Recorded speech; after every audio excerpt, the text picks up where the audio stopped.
হযরত আবু হুরায়রা রাদিয়াল্লাহু তাআলা আনহু হতে বর্ণিত, তিনি বলেন, নবী করিম সাল্লাল্লাহু আলাইহি ওয়াসাল্লাম বলিয়াছেন, আল্লাহ তাআলা যখন কোনো বান্দাকে ভালোবাসেন তখন জিবরাইল আলাইহিস সালাতু ওয়াস সালামকে ডেকে বলেন, হে জিবরাইল, আমি অমুক বান্দাকে ভালোবাসি, তুমিও তাকে ভালোবাসো। তখন জিবরাইল আলাইহিস সালাতু ওয়াস সালাম ওই বান্দাকে ভালোবাসা শুরু করে দেন এবং জিবরাইল আলাইহিস সালাতু ওয়াস সালাম আসমানবাসীদেরকে ডেকে বলেন, আল্লাহ তাআলা অমুক বান্দাকে ভালোবাসেন, আমিও তাকে ভালোবাসি, তোমরাও তাকে ভালোবাসো।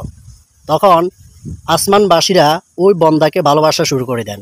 তারপর প্রথম আসমানের ফেরেশতারা জমিনের বিচরণকারী ফেরেশতাদেরকে ডেকে বলে, আল্লাহ তাআলা অমুক বান্দাকে ভালোবাসেন, জিবরাইল আলাইহিস সালাতু ওয়াস সালাম অমুক বান্দাকে ভালোবাসেন, আমরাও তাকে ভালোবাসি, তোমরাও এই বান্দাকে ভালোবাসবে। তখন দুনিয়াবাসী ফেরেশতারা 18,000 মাখলুকাতের কাছে পৌঁছিয়ে দেয় যে অমুক বান্দাকে আল্লাহ ভালোবাসেন, জিবরাইল আলাইহিস সালাতু ওয়াস সালাম ভালোবাসেন, প্রথম আসমানের ফেরেশতারা ভালোবাসেন, আমরাও তাকে ভালোবাসি, তোমরাও তাকে ভালোবাসতে শুরু করো। এইভাবে আল্লাহ তাআলার পক্ষ হতে দুনিয়াতে তার জনপ্রিয়তা বেড়ে যায়। সুবহানাল্লাহ।